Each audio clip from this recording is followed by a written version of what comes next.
उत्तर प्रदेश के पूर्वी हिस्से को बुद्धालैंड नाम से अलग प्रदेश बनाने की मांग और इस मांग को लेकर चल रहे जन आंदोलनों को संज्ञान में लेकर कार्यवाही के संबंध में महोदय, उत्तर प्रदेश भारत का सर्वाधिक विशाल राज्य है। 2,94,411 वर्ग किलोमीटर में फैला हुआ है।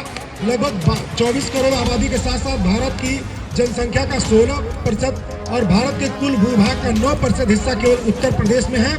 यह जनसंख्या कर्नाटक, केरल और आंध्र प्रदेश के सम्मिलित जनसंख्या के लगभग बराबर है। विश्व के किसी भी लोकतांत्रिक संघ गणराज्य में उत्तर प्रदेश इतनी विशाल संख्या वाला कोई प्रदेश नहीं है। न्यायपालिका यानी हाई कोर्ट, राज्य सरकार का मुख्यालय और राज्य लोक सेवा आयोग जैसी संस्थाएं प्रदेश के अनेक स्थानों से 500 किलोमीटर से अधिक की दूरी पर स्थित हैं।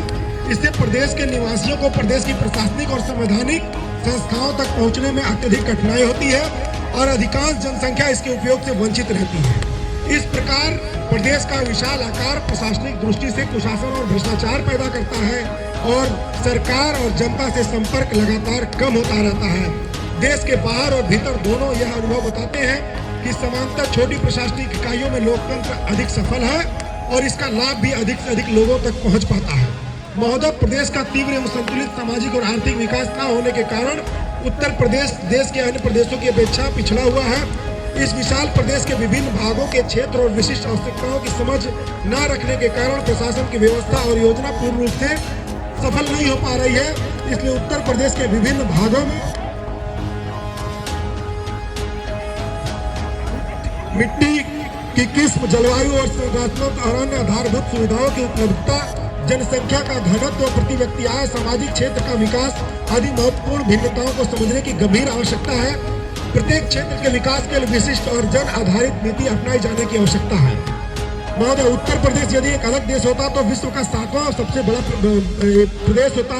आबादी के दृष्टि से विश्व का सबसे बड़े प्रशासनिक और आर्थिक दृष्टिकोण से देश के विशालतम प्रदेश का संचालन लखनऊ से और एक मुख्यमंत्री के भरोसे करना न तो संभव है, न ही राष्ट्र हित में है। यह सिद्ध हो चुका है कि एक मुख्यमंत्री को उत्तर प्रदेश के सभी जनपदों के अधिकारियों के नाम याद रखना कठिन तो है ही, साथ ही उनका जिलेवार निरीक्षण भी संभव नहीं है। उपरोक्त बातें साबित करती हैं कि उत्तर प्रदेश में छोटे राज्यों के निर्माण की महती आवश्यकता है। इसी आवश्यकता को समझते हुए वर्ष 2011 में तत्कालीन मुख्यमंत्री बहन कुमारी मायावती जी द्वारा उत्तर प्रदेश को 4 भागों में विभाजित करने का प्रस्ताव विधानसभा में पारित किया जा चुका है।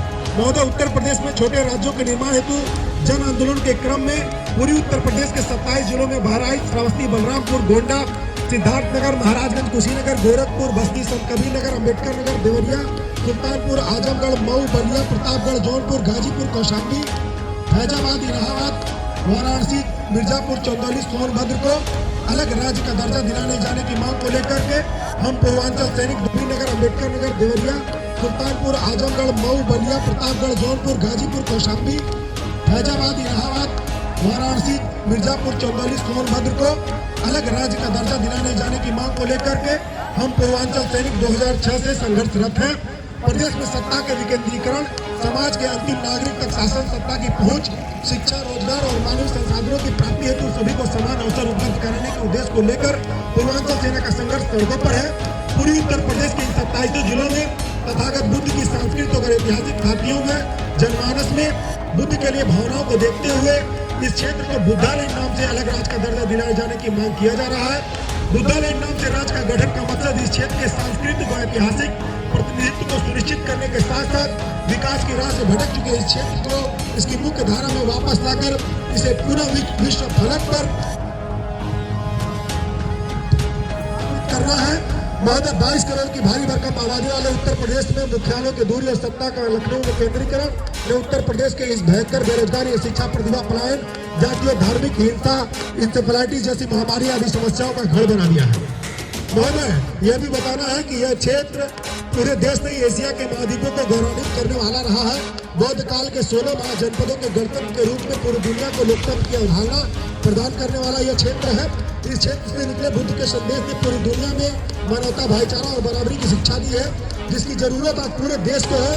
बुद्ध की बची हुई खातियां अकेले इस क्षेत्र को अंतर्राष्ट्रीय पर्यटन केंद्र के रूप में स्थापित कर सकती है, जिससे इस क्षेत्र में रोजगार का, पर्यटक उद्योग का एक बड़ा रास्ता खुल सकता है। उत्तर प्रदेश में नए राज्यों को गठन को लेकर के पूर्वांचल सेना सन 2006 से संघर्ष करते हुए लगातार केंद्र व प्रदेश सरकारों को ज्ञापन मांग पत्र भेजते चली आ रही है, जो अब भी जारी है, लेकिन हमारी इस मांग पर कोई ठोस कार्रवाई होती नहीं दिख रही है। महोदय, इसको लेकर क्षेत्र के करोड़ों निवासियों में धीरे धीरे रोष भी उत्पन्न हो रहा है। बुद्धा लैंड राज्य को लेकर के चल रहा जन आंदोलन की अनदेखी लोकतांत्रिक मूल्यों के खिलाफ है।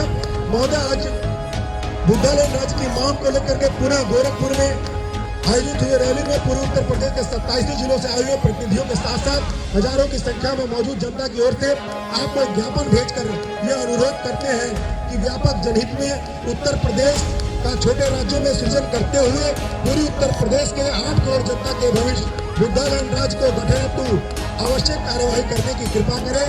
धन्यवाद। समस्त बुद्धा लैंड आंदोलनकारियों के साथ हम सब।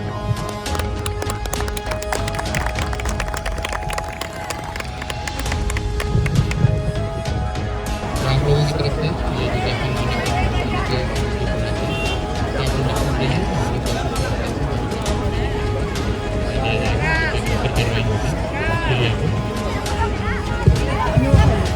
धन्यवाद सर। आप सभी लोगों को नव वर्ष मंगलमय हो।